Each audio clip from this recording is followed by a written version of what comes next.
সন্ধ্যা বন্ধুরা, সবাই কেমন আছো? মামের টেস্টি রেসিপিতে তোমাদের সবাইকে স্বাগত। দেখো আজকে এটা আমি কি করেছি। তোমরা ভাবছো তো যে চাল ভেজালাম, চালটাকে ব্লেন্ড করে নিয়েছি।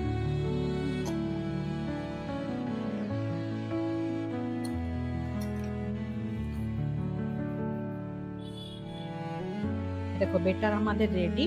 বেটারটা কিন্তু পুরো কেকের বেটার যেভাবে হয় না সেভাবেই হবে। এটা বেশি ঘনও হবে না, আবার পাতলাও হবে না, এইভাবে হবে। এরকম একটা স্টিমারে জল বসিয়ে নেব। জল বসানোর পরে স্টিমারে ঢাকাটা এভাবে দিয়ে দেব।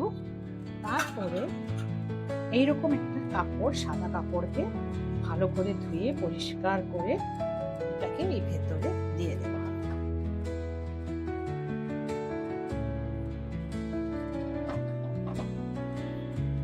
এখন আমরা এটাকে পুরো স্টিম হতে দেবো, যেন জলটা যতক্ষণ না ফুটে পুরো ভাপটা উপরে আসছে ততক্ষণ আমরা এটা চাপা দিয়ে রাখবো।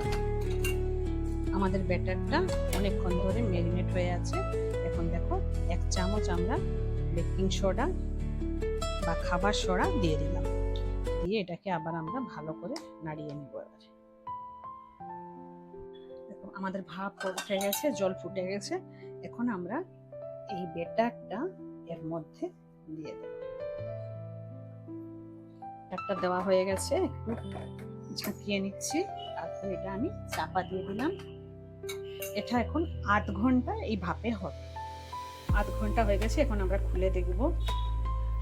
দেখো হয়ে গেছে। দেখো কি সুন্দর হয়েছে। আমরা এখন ছুরি দিয়ে দেখব এভাবে ঢুকিয়ে যেটা সেদ্ধ হয়েছে কিনা। দেখো ছুরিতে কাঁচা কিছু লাগছে না, তার মানে এটা পুরো হয়ে গেছে। হাতে কিছুই লাগছে না, দেখছো? তার মানে এটা পুরো সেদ্ধ হয়ে গেছে। এখন এটাকে আমরা 10 থেকে 15 মিনিট ঠান্ডা হওয়ার জন্য দেব। দেখো আমাদের তালের কেক রেডি হয়ে গেছে। এখন এটাকে আমরা বের করে নেব।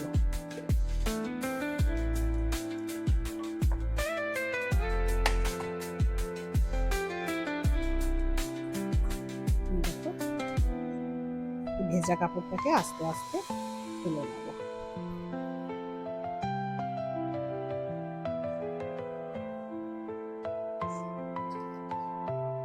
দেখেছো কি সুন্দর হয়েছে।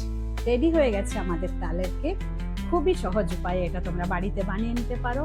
প্রত্যেকে বাড়িতে ট্রাই করতে পারো। এটা বাচ্চা থেকে বয়স্ক সবাই খেতে পারে। কোনো তেল ব্যবহার হয়নি এতে। আর এইভাবে সহজ উপায়ে যদি আরো রান্না শিখতে চাও তোমরা, তাহলে আমার চ্যানেলটাকে সাবস্ক্রাইব করো, লাইক করো আর শেয়ার করো। ধন্যবাদ। সবাই ভালো থেকো, সুস্থ থেকো। আমরা কেকটাকে কেটে নেব। তোমাদেরকে দেখিয়ে দিচ্ছি এটা কিরকম হয়েছে। দেখো পুরো কেকের মতো, দেখতে যেরকম সুন্দর, খেতেও তেমনি খুব টেস্টি।